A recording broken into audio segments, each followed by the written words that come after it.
You are listening to the Hero's Journey podcast. I'm Dan Zarzana. And I'm Jeff Garvin. Let the journey begin.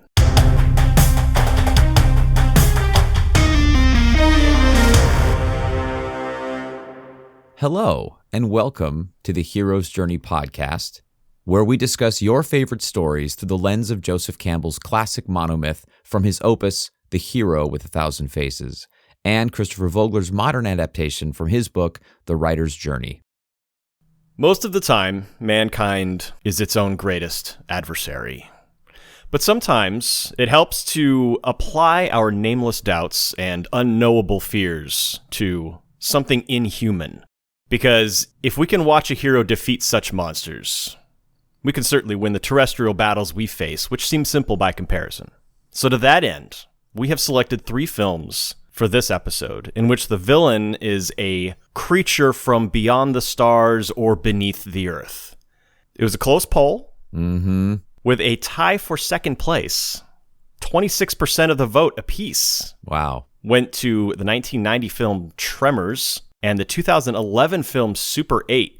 Part of me wanted Tremors to win because I have never seen it. That one is on my list of shame. Never seen Tremors? You don't get to react to me that way after your most recent revelation. Disgusted and horrified. I've never seen Predator.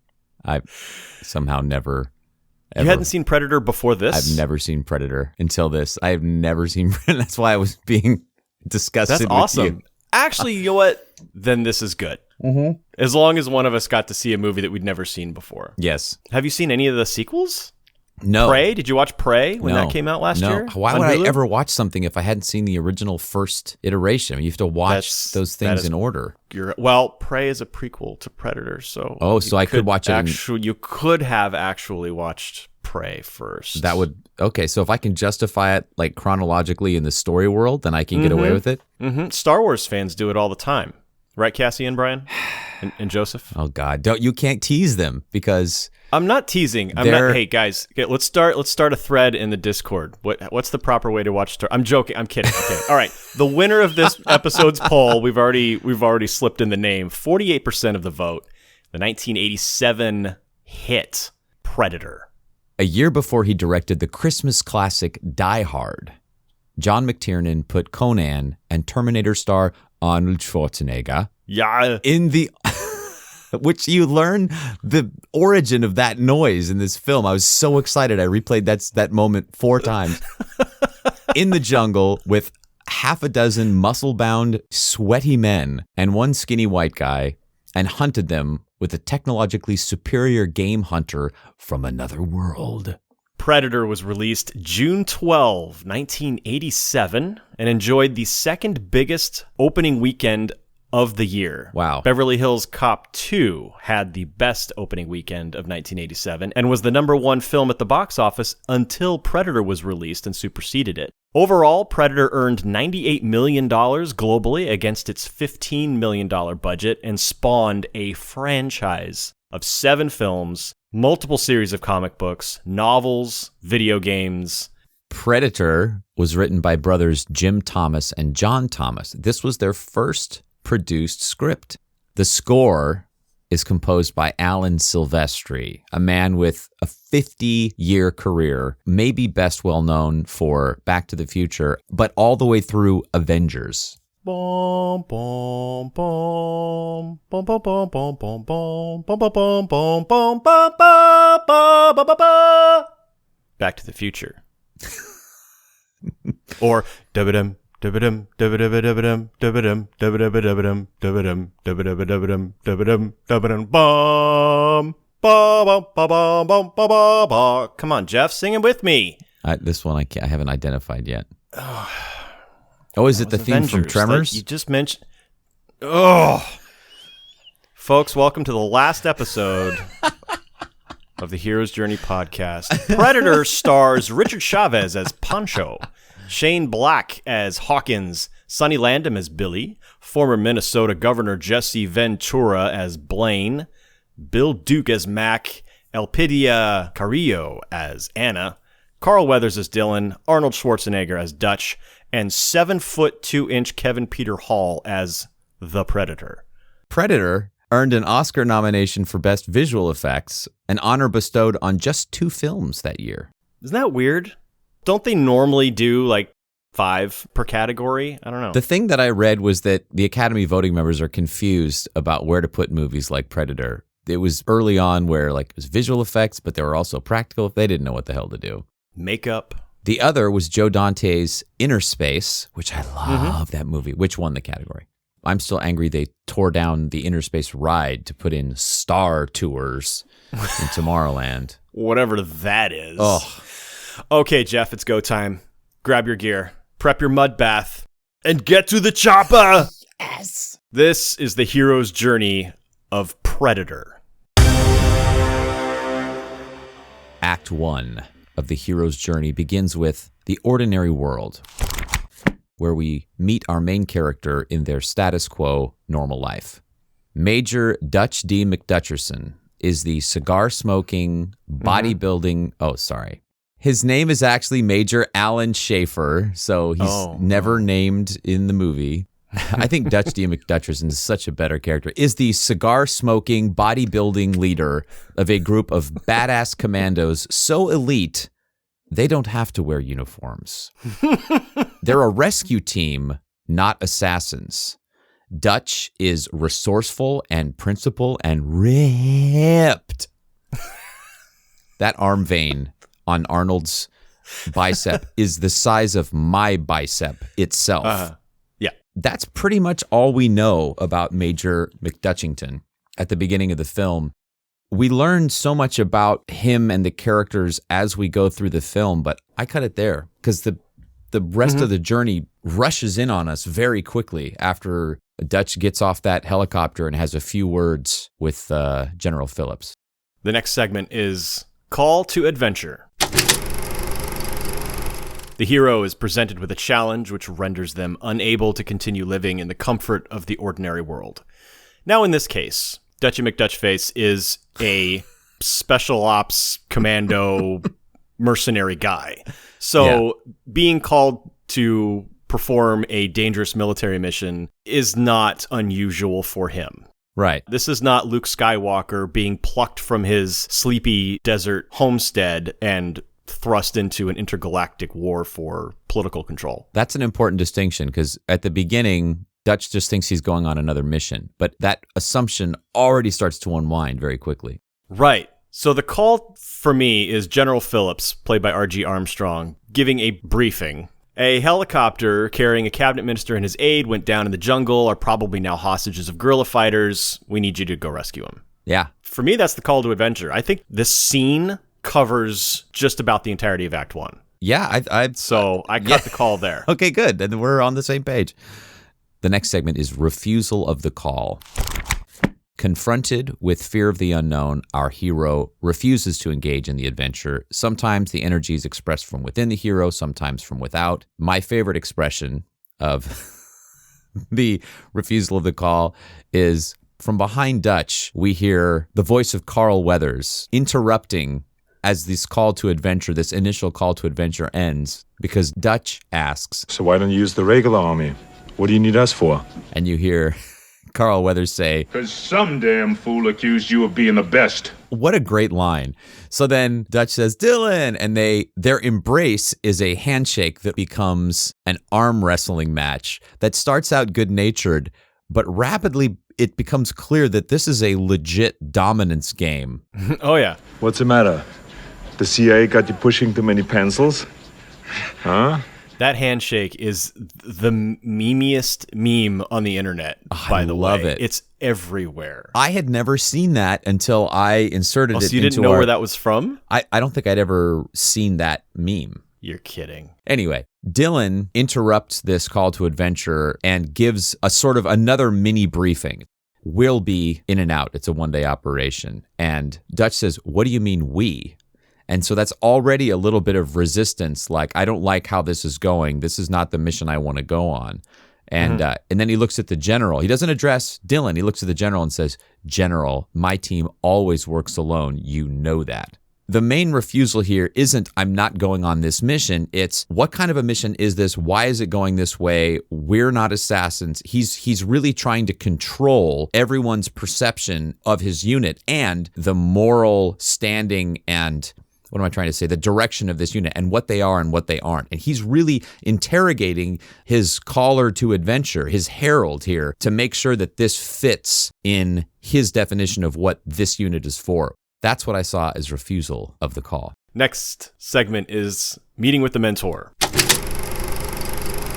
where the hero receives counsel on how to operate in the special world. This discussion between Dutch, Dylan, and the general, I think there's a lot of meeting with the mentor in it.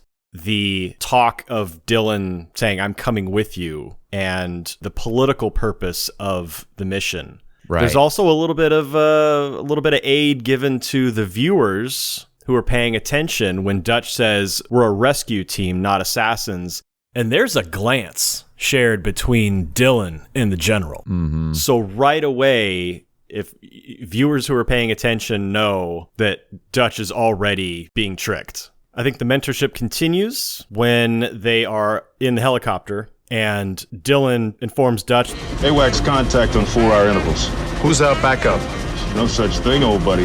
This is a one-way ticket. Once we cross that border, we're on our own. I've heard AWACS mentioned in multiple movies, and I finally looked it up, and it's the aerial warning and assistance. It's the airborne warning and control system. It's Thank the big you. Yeah, airplane with the dish on the back. Yeah. And it's like, that's who they're going to communicate with every 4 hours to sort of get the bird's eye view of their situation. Right. That brings us to crossing the threshold. The hero must pass a barrier to enter the special world. They're in the chopper. It's lit red, indicating that things are going to get bloody. And then to the tune of Long Tall Sally by Little Richard, we visually meet the team. I think it's my favorite sequence in this film. It's very efficient. We get to know who these guys are. There's very little dialogue, but we'll cover all the characters in Act 2. But to me, the crossing of the threshold is that moment when they rappel into the jungle. They are now in the special world of this film. They've committed to the adventure. And they have to rappel because the helicopters can't land. So there's no picking you up again if you decide you don't want to go on this adventure. You're there. Never knew how much I missed this, Dutch. You never were that smart. Well, Dan, that brings us to the end of Act 1. Let's sidle into the Campbell Cafe for some side quests.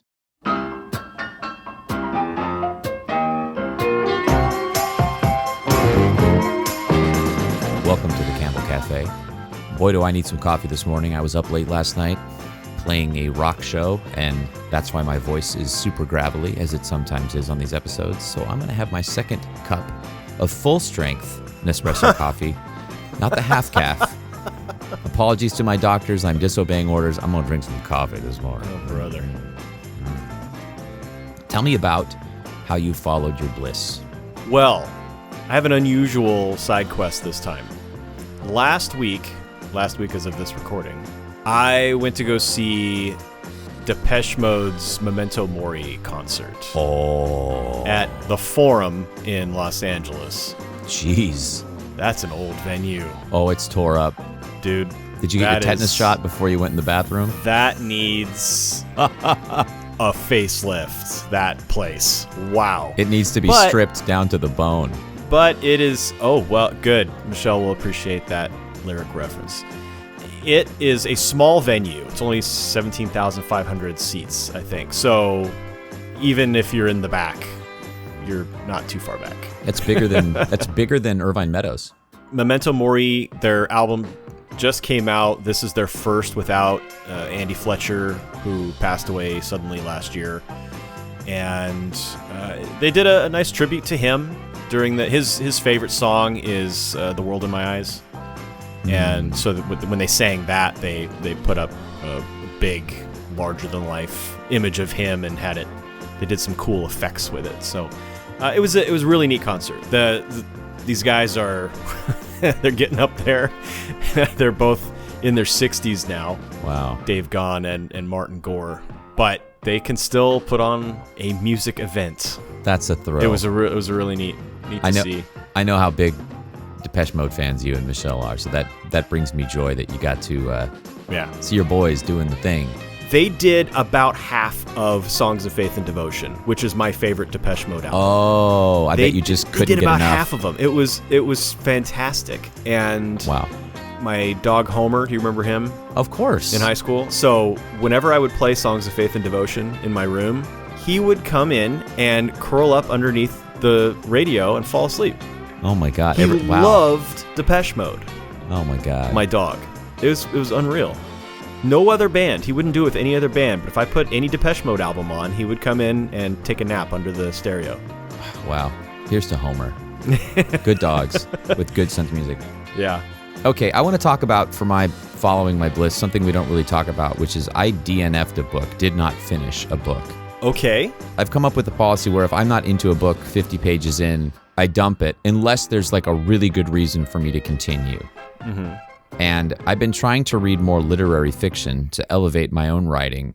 And so I picked up a book by Jonathan Franzen, an author that I hear about all the time and have never read. I picked up a book called Freedom. And it's not that it wasn't good, but there were so many little threads and so many rabbit holes and digressions that I found it impossible to sit down and read 5 or 10 pages, which is about all I can get these days. I get little 30 minutes to maybe an hour to sit down and read.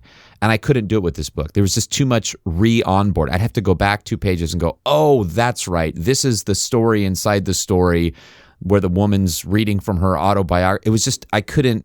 And so after like 3 weeks, I was like, I'm not reading because I don't want to pick up that book because I know that I can't get any progress done in 30 minutes and I'm going to have to spend a lot of time like remembering where I am in the story. So the writing was good. I was enjoying the story, but after a couple weeks, if I realize I'm not reading it, then I'm just not reading and it's not worth staying in that book. So I really pushed through 2 books by Ben Lerner last year, which I found tough but rewarding. But I mean, after like 80 pages, I put this down, and I always feel guilty when I put down a book. Like I'm like, this is it's going to take me a year to finish this book, and I'm not going to read very much in the meantime. And that's the truth of the circumstances of my life. So I put it down, and I haven't picked up another book yet. I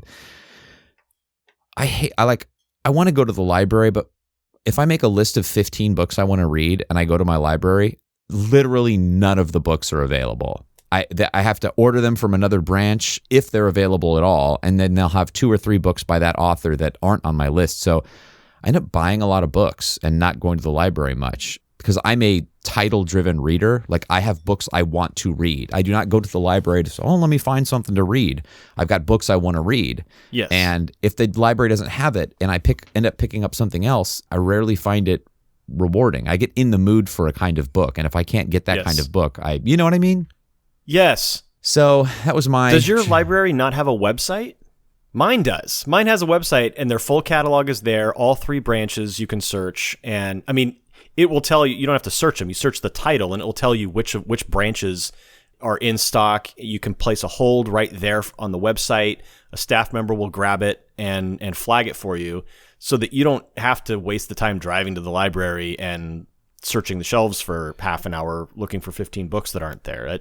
Save yourself that frustration. Well, for me, taking the kids to the library is a thing because I want them to walk through the shelves and discover books. I take them there and I drop Bella off in the chapter book section, and I let Aiden wander into the YA section, and I roam the fiction shelves, and I enjoy that part. I don't enjoy not finding the books, but it's, you know, there is a computer there with their whole catalog. So if I look for a couple of books and they're not there, I get on and I look for them in the system and go, okay, well, I can have it transferred. But then they're never in the system. It's San Bernardino County is the largest county in the country, land-wise. So there are branches that are like 40 miles from my house where they can transfer a book from. And I'm just like, someone gets in a truck and like drives the book. Like, I was just going to use like Uber Books and have them transfer the books. Well, I read a book by Susan Orlean called The Library Book.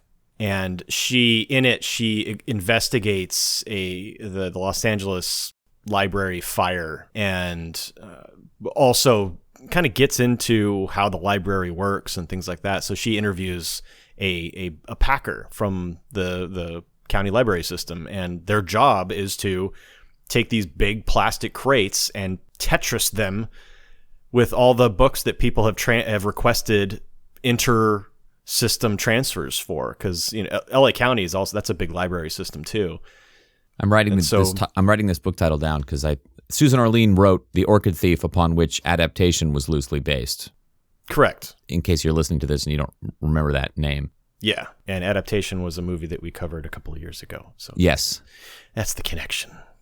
Dan, that was quite a bit of side quests. I enjoy our conversations. Let's heat up the rest of our coffee, because I can't stand coffee at below 112 degrees Fahrenheit. If it doesn't burn your uvula, you're not interested.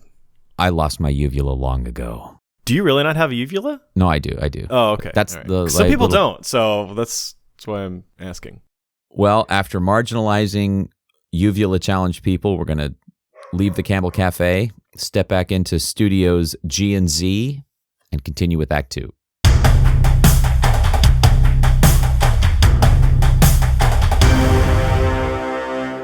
Act 2 of the hero's journey begins with tests, allies, and enemies, or as Joseph Campbell called it, the road of trials.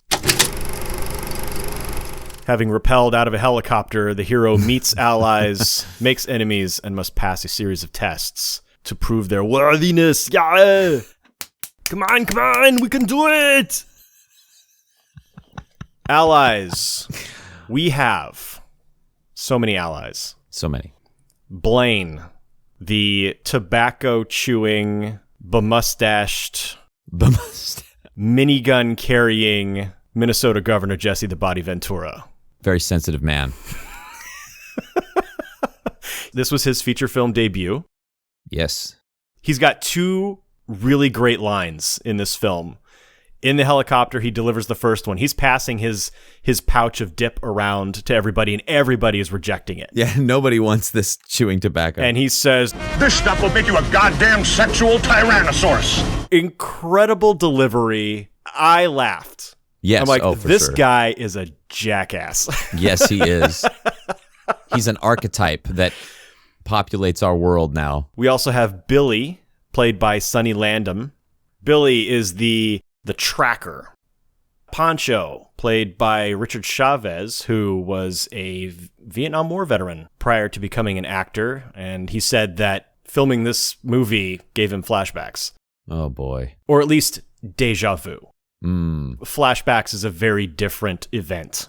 Yeah. But he said it was definitely deja vu being in the jungle in this sense. Mm. We also have Hawkins. This is the radio operator. He's got the big eyeglasses. He wanted cool military shades, I guess. Yeah. But John McTiernan said, no, we're making you look as dorky as possible. So you're getting these giant Coke bottle glasses. There's a Shane Black section in the tidbits as well for all you Shane Black fans. Shane Black is a screenwriter. He is not typically an actor. This was also his feature film debut. And then finally we have Mac, played by Bill Duke. He is a stone cold killer. There's a scene between him and Dylan in the middle of the film that'll kind of chill your blood. Yeah. And that's who I saw as the allies. Agreed. Enemies, the Predator. Yeah. Is the main enemy. There's also a squad of guerrilla fighters that are encountered early-ish in the film, and they're enemies as well, but the Predator is the primary enemy. Shapeshifters, we've got a couple. Anna, who is a guerrilla fighter that the squad captures and then drag with her through the jungle throughout the rest of the film. And she is first an antagonist because she's one of the guerrilla fighters, but she ends up, it's a enemy of my enemy is my friend kind of a thing. So right. Everybody ends up banding together to protect themselves. Yeah. I liked how Anna, she really plays on the tropes of like the helpless woman in early to mid to late, all of 20th century films have this trope of the helpless woman or or the shape-shifting like woman that becomes a scary bad force. And I liked her because the first thing you see her do is try to knock out our hero. And then for part of the film, she's trying to escape. And then you discover she could speak English, which she's been hiding the whole time. And then she keeps trying to get a weapon so she can defend herself. And she's kind of a badass. She's a guerrilla fighter that sort of plays the captor. She's not the damsel in distress. No. Yeah, she's like, I mean, it takes like what? At least 3 of the guys trying to capture her. These 3 big, muscular, sweaty dudes trying to control her. And she's like, nope, I'm going to get away. I'm going to hit you with a stick. Yeah, it's great. The other major shapeshifter, I think, is Dylan, played by Carl Weathers. He is... Well, we'll get into why he's a shapeshifter, but I have never seen a sweatier person on screen. Every pore, when they do close-ups of Dylan, every pore of his face and neck is emitting a drip of sweat. It is incredible how sweaty he is. He looks like a Krispy Kreme donut.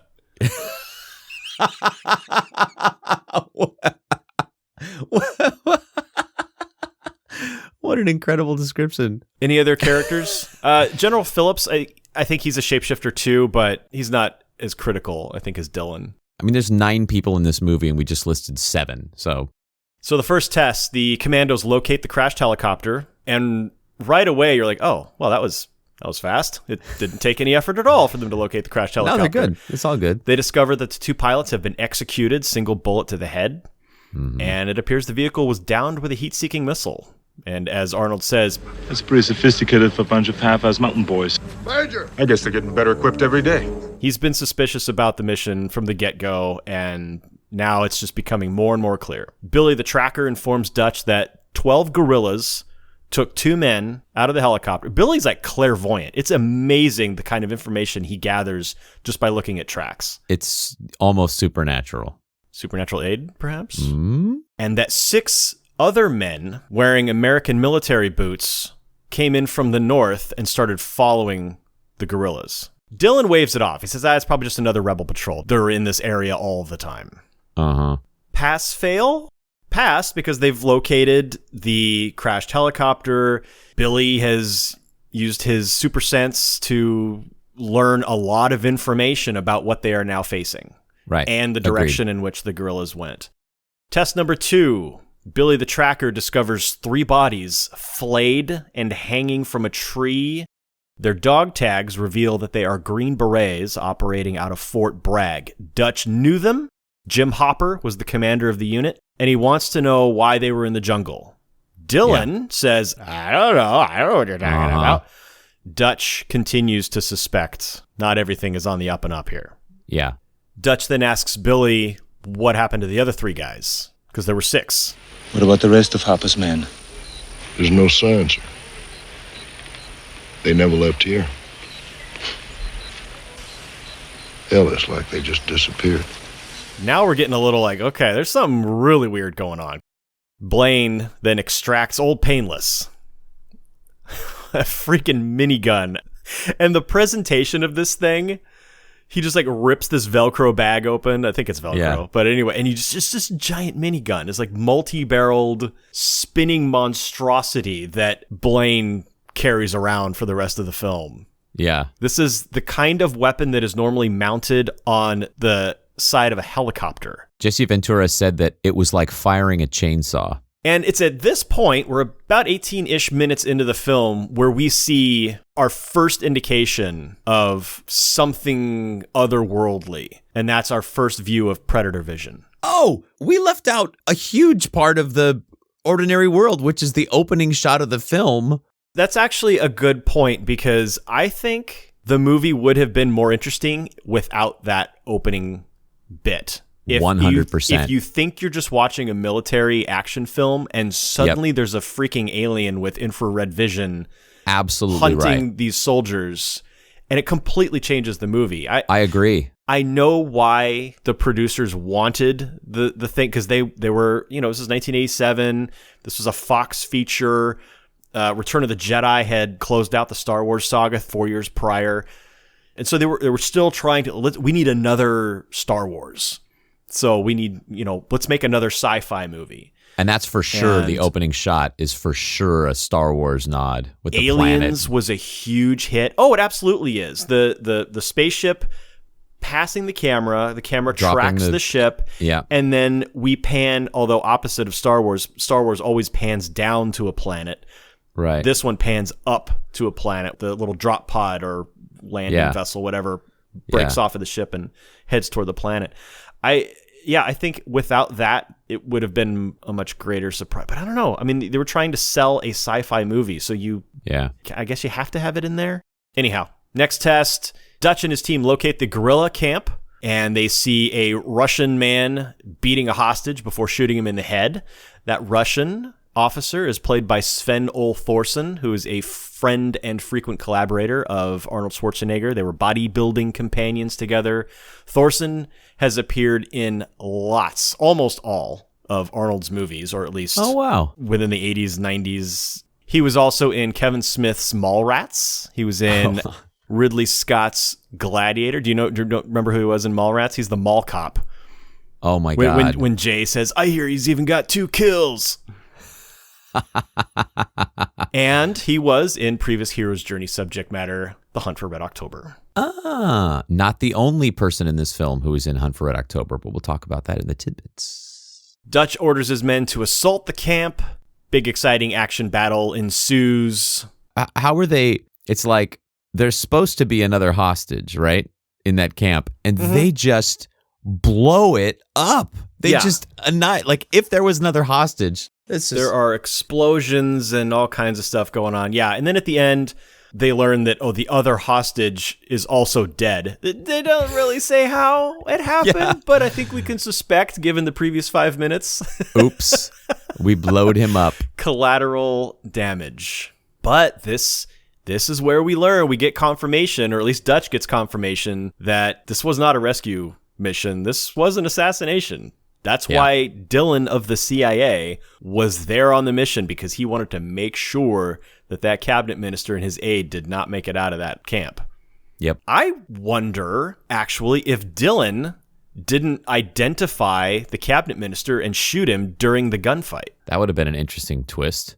Let's say that did happen. I'm going to go ahead and call that. That's now canon. Arnold has a fun ad-libbed line where he pins a guy to a post with his machete, and he says, "Stick around." That blade was especially made for this movie, and it's a machete, but it's bigger and heavier than any normal machete. And they came up with that moment because as they were filming, they realized it was way too unwieldy for Arnold to be using the whole movie, and they wanted to get rid of it. Oh, that's good. That's good. Blaine also has what I think is his second best line in the movie here. "You're hit. You're bleeding, man. I ain't got time to bleed." That's so good. I ain't got time to bleed. This whole sequence is what happens in a stealth game when I try to sneak up on the enemy camp. It just becomes... It just becomes a full-on firefight. Toward the conclusion of this scene, this is when we are introduced to Anna. She tries to attack Arnold. I think she tries to shoot him, but her gun jams or something, or doesn't have bullets, or... I thought she tried to sneak up behind him and hit him, but maybe you're right. Anyhow, so he knocks her out, and Dylan wants to take her with them. Dutch is against this because she'll give away their position at the first opportunity she has. So, Dylan, if you want to take her, she's your responsibility, and if you fall behind, we're leaving you. She's your baggage. Radio operator Hawkins has made contact with the AWACS and has learned that guerrillas are moving in to this camp from all directions and will be there in 30 minutes. So Dutch gives the order to move out. And after they vacate, we get the Predator vision again as he explores the carnage. There's a scene where Mac calls Dylan over and tells him to turn around. And then he takes his knife and he jams it into Dylan's shoulder, but he stops just short of actually stabbing him. And Dylan flips around and there's a scorpion impaled on Mac's knife. That scene surprised me so much. It was so tense. Well, another one of my favorite moments in this movie, because I didn't know what was going to happen. I thought, oh man, has Mac had enough of Dylan? Did he overhear some conversation and he's going to whack him? But also, he knew exactly how hard to push the knife down to spear the scorpion, but not damage Mac. Dylan. Or his backpack straps. Yes, Dylan. Yes, right. So he then crushes the scorpion under his boot, and then they vacate the area. Now the Predator comes in with his Predator vision. He's examining the area, and what is important about this scene is that the Predator was watching all of this happen, and you're hearing replayed audio, like Billy laughing at Hawkins' crude joke, and the conversation that Mac and Dylan have, and he's like replaying that audio through whatever mechanism he's got on his suit. And he picks up the scorpion, and it's a big scorpion.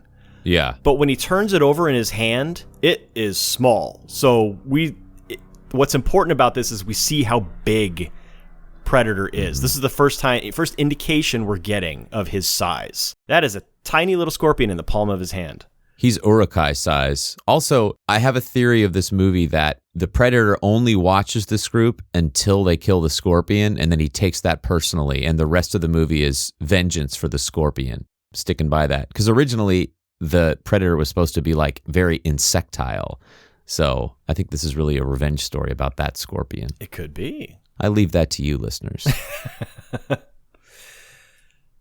That was the end of tests. That takes us to Approach to the Inmost Cave, where the hero reaches the edge of a dangerous place where the object of his quest is hidden.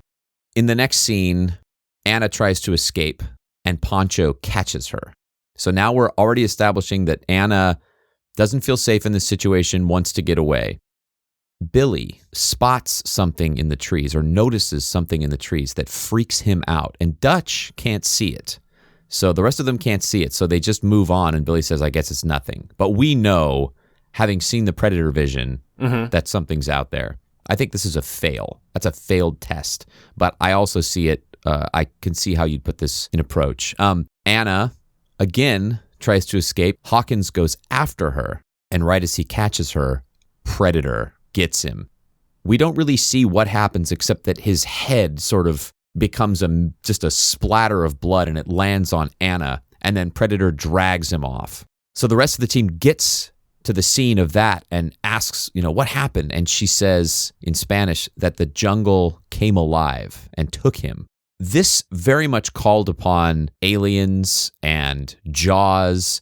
You don't see a lot of this bad guy, and he's just dragging people off. Someone also commented to me yesterday that this movie is also kind of a slasher film because people get picked off one after another. So it does have this horror element. Like Aliens, it's got the horror element. It also has that military camaraderie feel of Aliens. So I think that's what I was identifying. Is the military team with their quirky personalities and blah, blah, blah.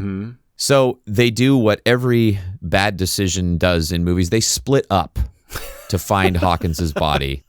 Always split the party, everybody. Yeah. The Predator gets Blaine, and Mac witnesses it. He sees this distorted, rippling figure with glowing orange eyes, and he goes crazy with the minigun. He spins it up, and then the rest of the team hears it, and they converge on this point, and they just start blasting and every gun that they have, just blasting. They destroy more foliage than a lance of mechs on Wayside.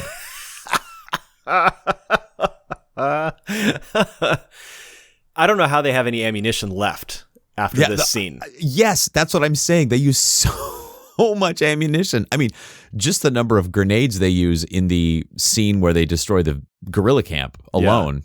So they don't hit anything. They don't see. They must have killed whatever was running through the jungle, but they didn't. And Anna finds green goo on a leaf and puts it on her finger and then wipes it on her pants. And that comes back later. So I actually drew that as the last test. Oh my God, the last test. Yeah. Okay. So I guess we're going to be in very different places. I guess so.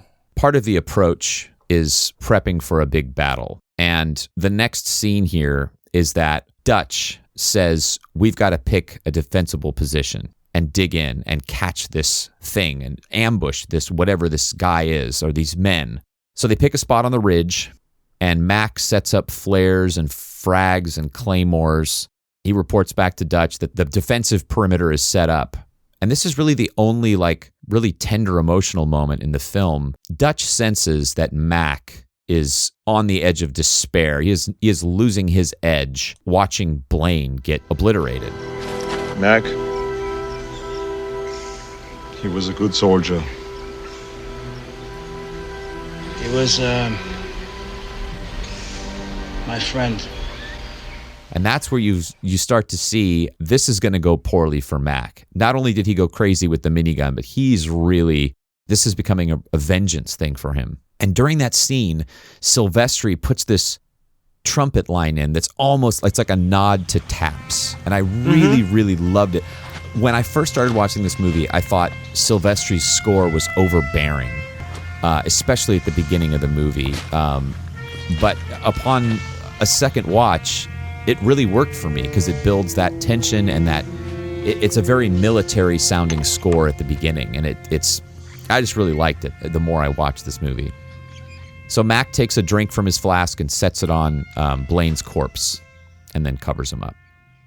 Predator decloaks and we see his leg and his hands, and he busts out this high-tech first aid kit. It's not that high-tech. It's clearly like surgeon's tools. It's pretty contemporary, actually. Yeah. So we know now that he's got hands and a leg, and he's got some kind of armor on, and he can bleed. Yep. And then we have a scene on the radio where the team asks for extraction, and AWACS says, "No way, we can't get in there. You're on your own." That's where I drew the end of approach.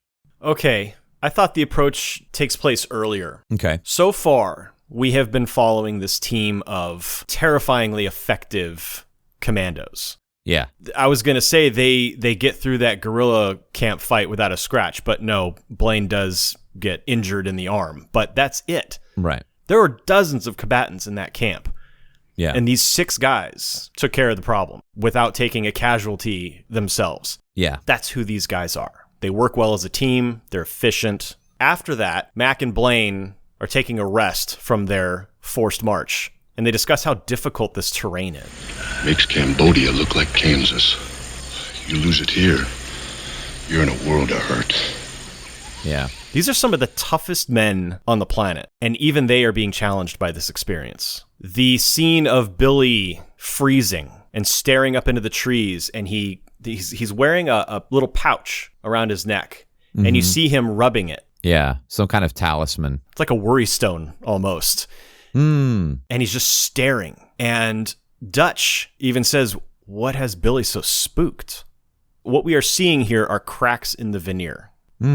Then we have the scene of Anna escaping, Hawkins chasing her down, Predator killing him, and dragging his body into the jungle. For me, that was the end of the approach to the Inmost Cave, because now they have made contact, or their new enemy has made contact with them, and they know they're being hunted.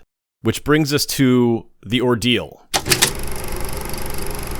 The hero faces the ultimate test, often risking death to overcome his worst fear, sometimes actually appearing to die. I saw the ordeal beginning with Predator killing Blaine. Mac seeing the figure for the first time, that shimmering cloaked figure with the glowing yellow eyes. The wild, uncontrolled firing of all of their weapons and grenades into the jungle, yet, as far as they know, as Poncho says, we hit nothing. Yeah. Then Dutch orders the defensive perimeter set up. We see the Predator doing his first aid. Dylan radios for extraction, but is denied. Mac recounts his experience with facing down the Predator. He says, "I unloaded 200 rounds from the minigun. Nothing on this earth could have lived." The terrifying nature of their new enemy is being revealed here, and it is beginning to break them. Billy tells Poncho, I'm scared, Poncho. Bullshit. You ain't afraid of no man. There's something out there waiting for us. And it ain't no man. This is so uncharacteristic of these guys. These guys are falling apart. We're all gonna die. I saw this as symbolic death of the unit as a whole, because they've already lost 2 of their members. Their unit cohesion is completely collapsing. Dylan still thinks that it's guerrilla fighters, and he wants to go out there and get them. Like, Dylan is he's either lying to himself or he's still lying to the unit. Yeah. But Dutch says, you still don't understand. Whatever is out there killed Hopper, and now it wants us. So Mac takes the first watch. He is talking to Blaine's body about how they were the only 2 survivors of this failed mission. 32 soldiers went in, only the 2 of them ever came out. Now we see the source of their bond. Suddenly, the perimeter defenses are tripped. Something leaps upon Mac. The team wakes up. They rush to Mac's location to find him like stabbing a boar to death. Yeah. And then they notice that Blaine's body has disappeared, and they ready new traps and defenses. That was the ordeal for me. And it was it was less of a situational thing, like an event that happens that challenges the hero, more of a psychological one, because, as I said, they're all starting to crack. I think we're ending our ordeals in mostly the same place. Okay, where's yours? I drew mine when they discover that Blaine's body was stolen. That's the end of your ordeal? Yeah. Really? Okay, Yeah. That surprises me. Oh, why? I thought you were going elsewhere with it. I had the ordeal beginning with Mac being on watch and sort of talking to Blaine's spirit. Yeah. And then hearing the breaking branches. So that encounter where the Predator comes into their camp, I had that as ordeal because it's a turning point in how they deal with Predator. Correct. So that leads us to reward. Oh, Jeff, I can't believe that we actually ended up at the end of the ordeal. That's incredible. Well, it's funny because I really see your point about approach. I got hung up on the preparation for battle and that element of the approach. Sure. But I like what you said on a scene that I sort of those conversations about we've never seen anything like this. You know, that thing should have. I like those as elements of the approach because they're, like you said, they're realizing that whatever they're up against, they're not prepared or qualified. They've never seen a situation like that. Right. They always succeed. They've survived the worst of the worst, and their hubris is now coming back to bite them, and they're realizing it. Right. Blaine was indestructible. He didn't have time to bleed. He was a sexual Tyrannosaurus. That's right. That brings us to reward, the ultimate boon. Having faced their worst fear, the heroes seize the object of their quest. And a lot of celebrating a reward here, but what I saw as reward, we've referenced these Vogler segments, seeing through deception and new perceptions. Yep. Dutch realizes it's killing them one at a time, and Billy says, like a hunter. Anna finally speaks in English. What a great little twist. She says, when the big man was killed, you must have wanted it. Its blood was on the leaves.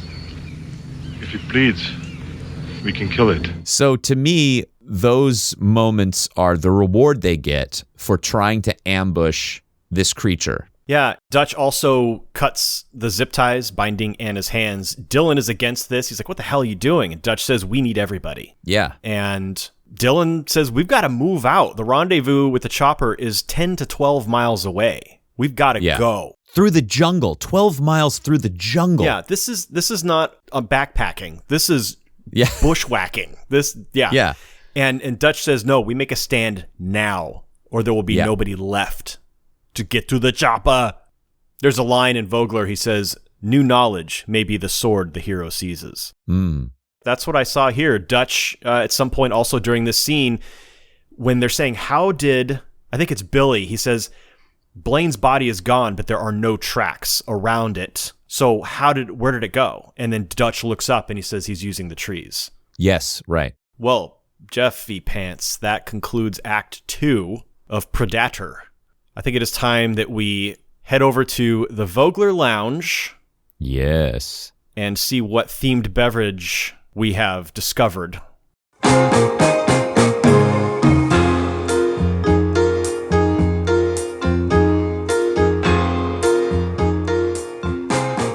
Jeff and listeners, welcome to the Vogler Jungle Lounge. They have hot misters blowing down on us from the ceiling so that we can feel that real wet, humid condition that these men and Anna had to endure. It's like the Rainforest Cafe. But not pleasant. And they don't have that big desert volcano thing. Oh, that desert volcano thing. Okay, so Predator. 1987 John McTiernan film. Certainly there's all kinds of beverages available out there for that. Oh, Predator Ale. Well, it got to be something like that, right? What did you locate for yourself? I love it when this happens because I went into not my Bevmo, but a Bevmo in about 10 miles away from me. And I went in looking for specific things. I had researched on the Bevmo website. I knew what was in stock. And then I was browsing the wine aisle because I enjoyed that pessimism wine from Dow so much. Good. And I thought, I'm going to branch out. And I was walking through the aisle. I found two things that I had researched on the website. I was about to walk out of the store. And then I found from Lodi an old vine Zinfandel called Gnarly Head. And I flipped out because the thing that disturbs me most about this movie is when Predator takes his mask off, and I thought, you see those mandibles? Oh, he has a It is gnarly, an incredible creature design. Yes, Props to Stan Winston. This is why he earned an Academy Award nomination. He and his team. Absolutely, he has a very gnarly head, and so I thought he sure does. That's what I'm gonna get. That's awesome. Before you get into discussing the wine, what else were you pondering? You said you had done research. You found other things you had other things in your basket. What else were you going to do? Well, my first instinct was to get Heineken. Because Dutch. It's a Dutch beer. Yeah. I had the same thought. I found a bourbon called Blade and Bow. And I thought, since that's what Arnold uses to try and kill the Predator, is a bow. But then I thought, I'm going to save that for, the next medieval movie we do or something. This is Gnarly Head Old Vine Zinfandel. Our Zinfandel grapes come fully loaded right off the vine with explosively rich, incredibly flavorful layers of deep berry fruit and spice. Add a bit of toasty vanilla-scented oak, and you have a naturally intense red that's smooth enough to sip solo and ready to take on spice-rubbed ribs, meaty chili, and steak fajitas. Dang. Vinted and bottled by Gnarly Head Wines, Antigua, California. All right, here we go. Oh, wow, right off the top, it smells like Welch's grape juice. Oh, I didn't do the thing. Hold it up to the light. It is opaque. I don't see any, maybe a little bit of light, but it's very dark. Zinfandel is a very dark grape. Yeah, okay. So dark is expected. Okay. Yeah. And as I tip it, I see a tiny bit of gradient of lightness. What's the vintage of your bottle? It's a 2021. Okay. I just opened this maybe 10 minutes ago, so it may not have fully opened up. But right off the top, I smell Welch's grape juice. Wow. Okay. Whoa. It's strong. Really get your nose in there. Really. I'm going to swish it. Don't be shy. Yeah, man, I straight up smell grape juice and then a little bit of like alcohol scent. So I'm expecting this to be strong. Does it have a percentage? Ethanol and grape. 14.5% alcohol by volume. Is that about average for a wine? Pretty typical. Okay, here we go. Seems like. Maybe it's just typical of the wines I drink. Grapey flavor, like grape juice. And then I taste the spice at the end. A little bit of, God, how do I identify that? Cardamom? Yeah, right. Because I still don't know what cardamom tastes like. I get the vanilla. I can't identify the spice. It's not spicy like hot spicy, and it's not like pumpkin pie spice. It is something which would be like nutmeggy, maybe. It's a little more herbal kind of taste. Okay. It tastes planty, not desserty or a vegetal quality to it, perhaps. But it's very sweet. It's delicious. It's sweet. I taste I guess it's a berry, almost like a raspberry, dark raspberry kind of flavor. Yeah, I think I've described it well. That's what I taste. It's really good. It's delicious. How would you compare it to the pessimist that you had last episode for the Sideways episode? This is sweeter and more complex, I feel, but it's not as delicious. It's not as round. It's like there are specific notes, like bands of light in a spectrum, like a spectroscopy image, whereas the other one was more like like a rich dish of food with that you couldn't quite identify what was where. I feel like the notes are more pronounced, but harder to identify. I don't know. It feels more like this is a mango wheat beer, and you go, oh yeah, mango and wheat, but it doesn't taste. It doesn't taste whole, or it's a little bit more. I think it's the flavors are deep, rich, and bold. I think it's well described. Okay. How did I do? Did I describe it? You did great. Good. I don't know. Tastes pretty good to me. Yeah. Don't ask questions like that when you get up there. Oh, you know what? I had meant to say during our Sideways episode, when I was re-listening to it, because I always do that to analyze my analysis and say, what could I have done better in that episode? So when I was re-listening to Sideways, I talk about how Miles says, don't ask questions like that up in wine country. They'll think you're some kind of dumb shit. Yeah. My point was, and I completely forgot to say it, was that has not been our experience ever at any winery we've ever been to, anytime we've had questions to ask. They love talking about wine. And so if you are ever, that's one thing we were concerned about going into a winery and asking questions, because we didn't want to sound like an idiot. But I have never, and I'm sure they're out there, but I have never encountered a wine tasting room associate or a winemaker who treated me that way when I asked a question. They nerd out. And so that was the whole point of why I wanted to point out that line of dialogue in the film and why it makes Miles a pretentious a-hole. Right. It says more about Miles than the wine tasting community. They love sharing their knowledge and their passion for it, and they love educating new drinkers, new wine drinkers about wine. They like getting people excited about it. I can't wait to hear what you selected. I went through something similar that you did. I had a cocktail in mind that required Midori, because Midori is bright green. Oh, like predator blood.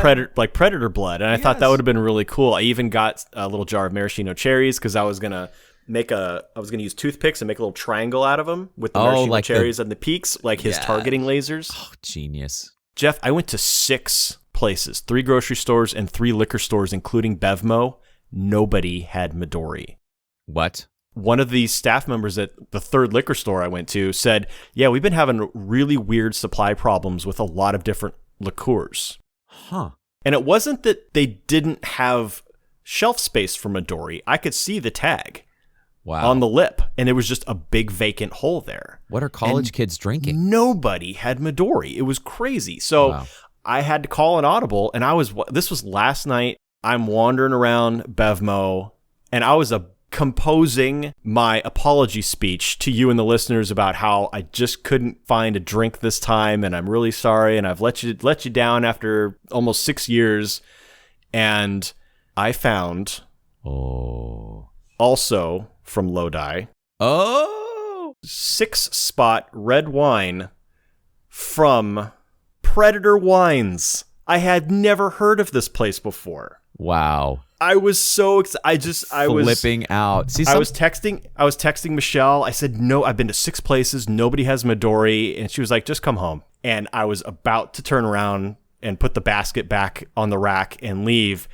And I looked down, and this was like bottom shelf.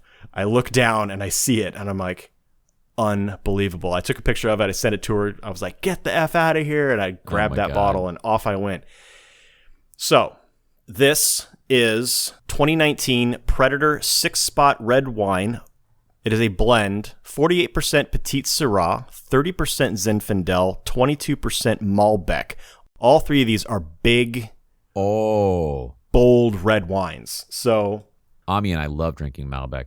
Holding it up to the light, it is opaque as foretold. No light getting through it at all. Tipping it, there's just barely a little ribbon of slightly pinkish, almost clear.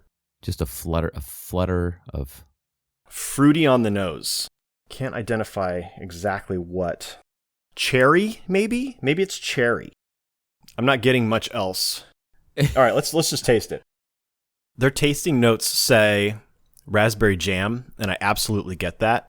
It also suggests caramel and cinnamon toast, and I don't get that at all. So there's the limitation of my palate there. But I completely get the raspberry jam. I wonder if I'll get caramel and cinnamon toast as time goes by. It's definitely tasty. It's just so fruity, and I think that is overpowering everything else. Dan, should we take our glasses and head back into the jungle for Act 3? Yeah, this wine is for girly men anyway. Act 3 begins with the road back, where the hero is pursued by vengeful forces disturbed when they seized the object of their quest. Now, in this particular story, the point was to get in there and destroy the guerrilla camp and rescue the hostages, but the hostages are dead, so now they're just trying to get the heck out. Yeah, survival. So in that case, yeah, the objective just becomes survive, yes, especially now that they have a new assailant. Right. So they have built new defenses, set up a new trap for the predator, and this scene did not exactly go the way I thought. I thought this was going to be a bigger battle. Yeah. Predator triggers the trap. It's like a net that yanks it up into the air, but it immediately escapes it because it's got all of these flame and laser projectiles that it uses to cut the net. During this attack, Poncho is severely injured as he falls victim to one of their own traps. This swinging log trap, like, again, out of Return of the Jedi, that they use to smash the ATSTs. And this thing just nails Poncho right in the chest. He's got to have some broken ribs. The Predator breaks out of this trap and runs off into the jungle, and Mac chases it. Because remember, he's got vengeance on the brain now. I got you! I'm coming! Mac! Dylan tells Dutch to get everybody else to the rendezvous. Hold it, Dutch. I'm going after Mac. That's not your style, Dylan. Guess I picked up some bad habits from you. Now get your people the hell out of here. You can't win this, Dylan. Maybe I can get even. And he goes off after Mac. Catches up to him. Now here's the thing. Dylan is sneaking through the jungle, and he hears Mac.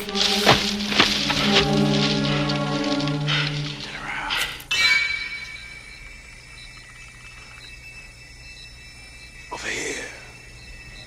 What I thought was that it was audio being played by Predator to bait Dylan. But it wasn't. It ended up actually being Mac saying, I thought the come same here, thing. And so when it actually ended up being Mac, that surprised me. Yes, me too. So Mac points out the Predator, and we see it. We actually see it. It's cloaked, camouflaged, but it's got that shimmer to it. So they both actually see it. And he says, we got to flush it out. Like, I'll go around back, you go this way, and I'll flush it to you, and then we'll catch this thing. Unfortunately, things don't go as expected because Predator's got his heat vision, so he sees Mac coming and turns his head into the raspberry jam that they use to make this wine. So bye-bye, Mac. Thank you for your service. Oof. Dutch, Billy, and Anna are helping Poncho through the jungle, and Anna picks up a gun, but Dutch tells her to drop it. Leave it. He didn't kill you because you weren't armed. No sport. So that is another new perception that Dutch has developed, an epiphany. Yes. Good. While all of this is happening, Predator kills Dylan. The rest of them hear Dylan screaming.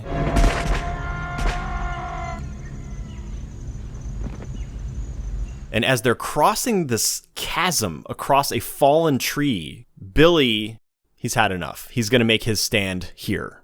Yeah. So the rest of them continue on. Billy drops his weapon and his gear into the river below, even removes his shirt, takes out this giant hunting knife, carves a slice across his chest, and just waits for Predator.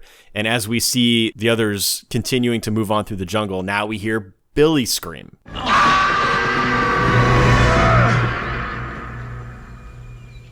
Again, one by one, but it's happening faster now. Yeah, this is the slasher element. Right. Predator has just killed 3 of the team in a matter of minutes. So he's not waiting anymore. He's not waiting, he's predating. Not much time goes by before now Predator kills Poncho, just shoots him in the head with the little what they call the parrot gun. Yeah, the parrot gun. So now it's just Dutch and Anna. Anna reaches to pick up a gun again. Dutch kicks it out of her hands and shoots into the trees to cover her, basically. The Predator shoots. I thought he shot Dutch in the shoulder, but later he's just got like a scratch.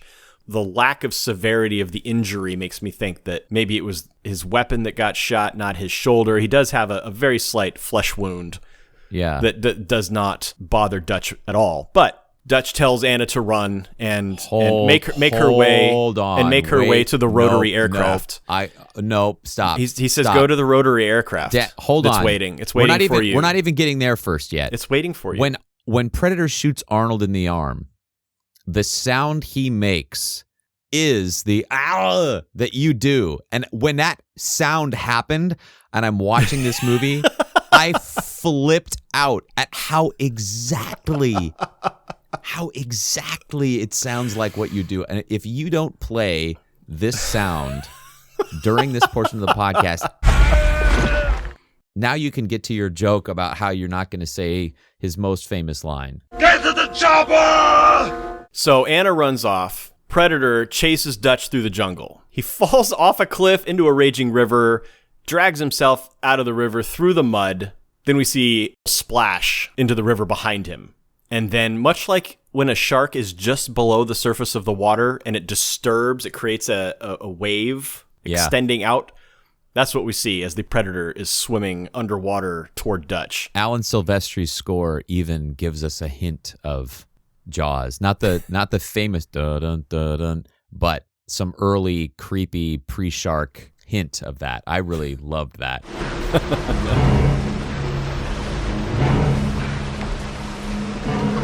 So the Predator climbs out of the water having short-circuited his cloaking system, so he just deactivates it. They could have used squirt guns this whole time. He is standing right next to Dutch, but Dutch, having dragged himself through the mud, that mud has cooled him, as has the cold water from the river, made him invisible to the Predator's infrared vision.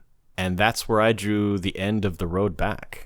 They have switched places now. Yes. Predator is visible and Dutch is cloaked. Yes. Very cool switcheroo. Yep. Which brings us to Resurrection. The hero faces death once more in an ordeal, battle, or showdown. This time the danger is on the broadest scale of the entire journey. I mean, Dutch versus Predator. This is the thing. I had a couple more sections of road back, and I'll tell you why. You left us off at Predator coming out of the water, short-circuited cloaking system. Arnold is covered in mud. Muddy Arnold makes yet another Ewok trap. Predator's in the trees, and he rips Billy's spinal column and skull out of his body like he's deboning a fish. Yeah, yes. And throws the body off the trees. This is the most brutal. I mean, we've seen flayed men and gross bodies and guts and stuff, but he just rips the spinal. Meanwhile, Arnold is using the workbench to craft items, explosive arrows, weapons, some other kind of trap. Predator does the alas poor Yorick monologue in his whickering language. Arnold smears himself with mud. Now, here's why I started it here. There's this very specific, almost like a battle horn moment where I think Dutch says, all right, it's on. It's not just a hunt, it's mano a mano. So he lights a torch that he's made and he roars.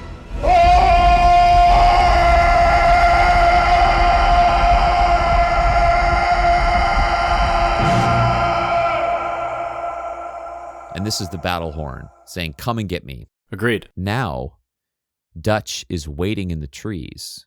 He has not only now camouflaged himself, but he is using the Predator's tactics. The Predator crawls right past him on this tree, right next to him. And I will say, Arnold's eyeball work in this scene and in the film in general is awesome. There are 3 or 4 shots where you just see Arnold's eyes either conveying some kind of realization or emotion, telling the audience, communicating what the tension should be. And in this, it would have been a shot of Arnold. The camera would have been on Arnold. There's nothing there. And he just looks to the side like, oh my God, I'm inches away from this thing that's going to kill me. And then he's set this fire, and the Predator is now silhouetted against the fire. He's coming to investigate this big heat source. He thinks, well, this must be where my enemy is. And as he's silhouetted against the fire, he's very visible, and Dutch fires an arrow at him, some kind of explosive arrow. Boom! The Predator turns orange, and his armor sparks, so Dutch has clearly done some damage. Now, the Predator is the one firing blindly into the jungle, setting off what looks like Disneyland fireworks. But he's the one who's blasting into the jungle. I really loved how this film turned the tide at the end of this. It's just a great parallel story. It's a good writing. Dutch gets blown out of his hiding place, but he has damaged the Predator. He's crawling away and trying to escape. He's walking across this fallen tree when the Predator jumps down onto the tree. And it's clear that the Predator can't see Dutch at this point, but he's moving toward him. So Dutch clings to the bottom of the tree, and then he throws a distraction rock, Plague Tale style. And then he starts, so he gets up back. He's up now. He's throwing spears at the Predator. Dutch chases Predator out of his tree. Now Dutch is tracking him by his glowing blood. So we've moved from Plague Tale to Vampire, the glowing blood.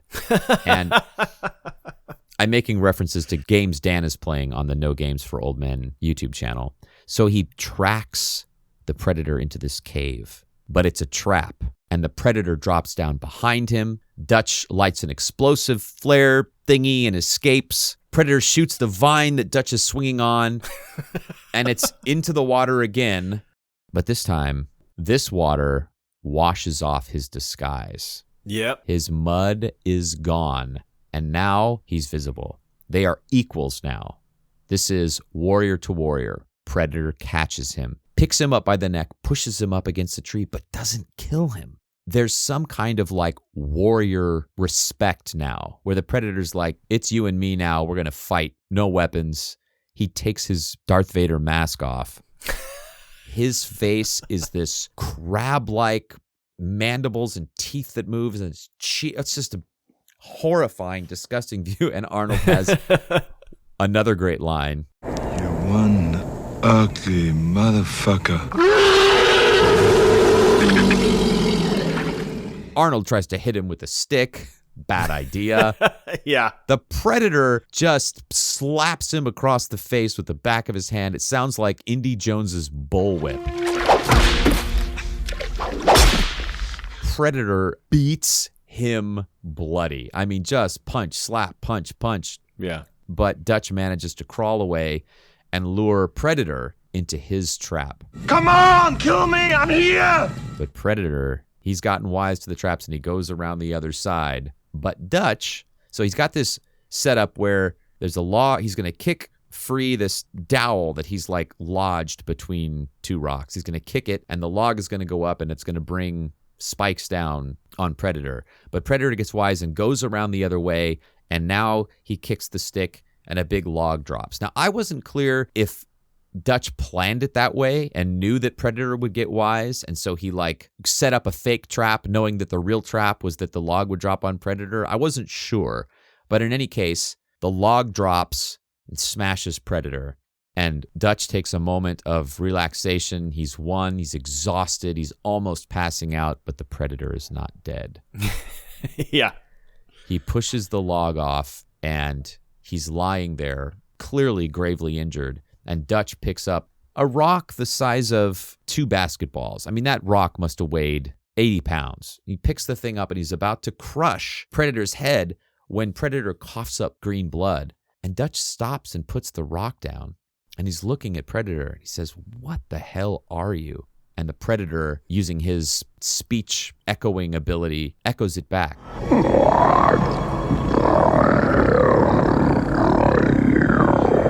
And then he opens up his wrist computer and starts pushing buttons. And at this point, I'm like, wow, is he trying to communicate with them?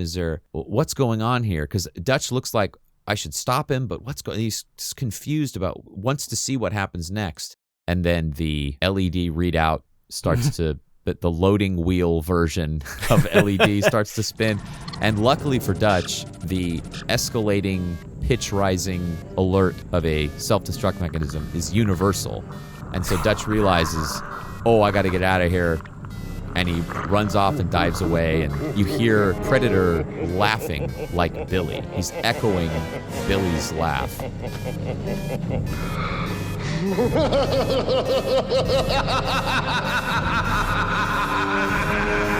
And Dutch runs and boom, huge lightning explosion. So a giant shockwave goes out and it hits the choppa and Anna is in it. And Phillips looks down and this giant mushroom cloud comes up and Phillips says, "My God." Yeah, General Phillips. I didn't think we'd see him again. Yeah, he's back. So that's where I have to draw the line before return. The conclusion to the hero's journey is return with the elixir or the freedom to live. Where the hero, having won a precious treasure or reward, now returns to the ordinary world to share the spoils of battle. Having defeated the predator, the becaked beefcake is rescued by the choppa. Oh, the becaked beefcake. Oh my God. And is flown to safety. Nope, we're applauding that. We're taking a moment to applaud. That's the second joke you've made, and I'm here for it. Yeah, so it's a real simple, brief return with the elixir. There's not much to it. It's that like the end of Jaws. Yeah, that's right. The battle ends, and it's just now we show the hero being ferried to safety. We don't know if Dutch has a wife or a girlfriend or a steady home or any of that, so there's no point in showing him return to it. Survival was the goal. He's survived. We know he's safe. Mm-hmm. But Alan Silvestri's score comes in, and it is not a peaceful, victorious score. It is the same scary, intense battle theme. Which to me was a great sequel opening, because I get the impression it's not over. It's not over. Yeah. Just because he got to the choppa, it's not over. And 6 films have followed this one. Wow. Including 2 crossovers with Alien. Yes. Franchise. I've seen none of them. Do I have to watch them in order, or can I just go to Alien versus Predator? Oh, I didn't expect that would be one that you would want to watch. Oh, that's the first one that I want to watch. For real? Love the Alien. Yeah. Okay. But I haven't seen all the Alien films either, so there's no way I'm watching all of these. It's never going to happen. I have seen The Predator, which was directed by Shane Black, who plays Hawkins in this film. I have also seen Prey, which was directed by Dan Trachtenberg of The Totally Rad Show. He also directed 10 Cloverfield Lane. That was his feature film debut. It did not get a theatrical release. It was released exclusively on Hulu. And that's the one that's a prequel. Got it. To this film. I have to say, I liked this movie. Good. I liked parts about it that were surprises to me. I found it, especially the first 12 minutes, I was like, oh, this is going to be so cheesy. But then I settled into the tone of the movie, and the cheese of the soldiers' interaction started to make sense in the context of it's gallows humor, and they're goofy because they're facing such gnarly odds, and that's the only way they can deal with the horrible things that happen. And so once Mac goes nuts, I was 100% in, and I was seeing how deep and thoughtful the movie is and how there's so much more there than an action movie. Anyway, I really enjoyed it. I was pleasantly surprised by it. I expected it to be a joke, and it was not. Really? Yeah. What? Based on what? I guess seeing trailers and... Did you know the Get to the Choppa line? And you were like, okay, Yeah. any movie that has that line in it, it's got to be a... I guess my expectations were that it was going to be kind of like a Verhoeven movie that was sort of like derp action, but not a lot of depth. So I was surprised by this movie. I'm kind of surprised to hear you say that about Verhoeven. I think his movies, particularly films like RoboCop and Starship Troopers, are really good social satire. Maybe this is just a prejudice I have against those types of movies, because when I watch them, I enjoy them, but I have some kind of preconceived notion about them. I don't know. It's an interesting comment about Verhoeven because I do love Starship Troopers despite its cheese. Anyway, we could go on about this, but yeah, maybe that's something I need to address with my therapist. Being judgy about these kinds of movies. Put that on my notes. Alrighty, listeners and patrons, thank you so much for joining us for this episode. We hope you enjoyed it. If you did, please share us with your friends and your family. Like and subscribe, rate and review on your favorite podcast app if it supports that function. If you would like to support the podcast, please visit patreon.com/heroesjourneypodcast and check out the benefits and tiers you can enjoy.